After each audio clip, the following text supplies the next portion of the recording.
بادشاہ نے کہا کہ میں نے خواب دیکھا ہے، دیکھتا کیا ہوں کہ 7 موٹی گائیں ہیں جن کو 7 دبلی گائیں کھا رہی ہیں، اور 7 خوشے سبز ہیں اور 7 خشک۔ اے درباریو، اگر تم خوابوں کی تعبیر دے سکتے ہو تو مجھے میرے خواب کی تعبیر بتاؤ۔ انہوں نے کہا یہ خواب تو پریشان خیالی سے ہیں اور ہمیں ایسے خوابوں کی تعبیر نہیں آتی۔ اور وہ شخص جو دونوں قیدیوں میں سے رہائی پا گیا تھا اور جسے مدت کے بعد وہ بات یاد آ گئی، بول اٹھا کہ میں آپ کو اس کی تعبیر لا بتاتا ہوں، مجھے قید خانے جانے کی اجازت دیجیے۔ غرض وہ یوسف کے پاس آیا اور کہنے لگا، یوسف، اے بڑے سچے یوسف، ہمیں اس خواب کی تعبیر بتائیے کہ 7 موٹی گایوں کو 7 دبلی گائیں کھا رہی ہیں، اور 7 خوشے سبز ہیں اور 7 سوکھے، تاکہ میں لوگوں کے پاس واپس جا کر تعبیر بتاؤں۔ عجب نہیں کہ وہ تمہاری قدر جانے۔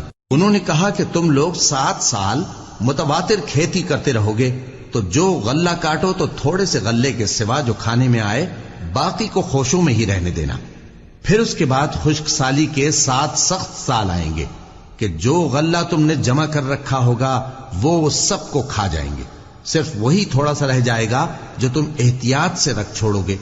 پھر اس کے بعد ایک ایسا سال آئے گا کہ خوب مے برسے گا اور لوگ اس میں رس نچوڑیں گے۔ اور یہ تعبیر سن کر بادشاہ نے حکم دیا کہ یوسف کو میرے پاس لے آؤ۔ سو جب قاصد ان کے پاس گیا تو انہوں نے کہا کہ اپنے آقا کے پاس واپس جاؤ اور اس سے پوچھو کہ ان عورتوں کا کیا حال ہے جنہوں نے اپنے ہاتھ کاٹ لیے تھے، بے شک میرا پروردگار ان کے فریب سے خوب واقف ہے۔ بادشاہ نے عورتوں سے پوچھا کہ تمہارا کیا قصہ تھا جب تم نے یوسف کو اپنی طرف مائل کرنا چاہا؟ سب بول اٹھیں کہ اللہ پاک ہے، ہم نے اس میں کوئی برائی معلوم نہیں کی۔ عزیز کی بیوی نے کہا، اب سچی بات تو ظاہر ہو ہی گئی ہے، اصل یہ ہے کہ میں نے اس کو اپنی طرف مائل کرنا چاہا تھا اور وہ بے شک سچا ہے۔ یوسف نے کہا کہ میں نے یہ بات اس لیے پوچھی ہے کہ عزیز کو یقین ہو جائے کہ میں نے اس کی پیٹھ پیچھے اس کی امانت میں خیانت نہیں کی، اور اللہ خیانت کرنے والوں کی چال کو چلنے نہیں دیتا۔ اور میں اپنے آپ کو پاک صاف نہیں کہتا، کیونکہ نفس امارہ انسان کو برائی ہی سکھاتا رہتا ہے، مگر یہ کہ میرا پروردگار رحم فرمائے، بے شک میرا پروردگار بخشنے والا ہے، مہربان ہے۔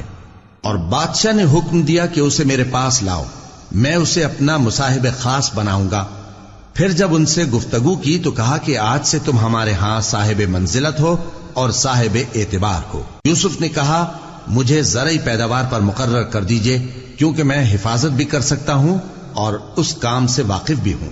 اس طرح ہم نے یوسف کو ملک مصر میں جگہ دی اور وہ اس ملک میں جہاں چاہتے تھے رہتے تھے۔ ہم اپنی رحمت جس پر چاہتے ہیں کرتے ہیں اور نیکوکاروں کے اجر کو ضائع نہیں کرتے، اور جو لوگ ایمان لائے اور ڈرتے رہے ان کے لیے آخرت کا اجر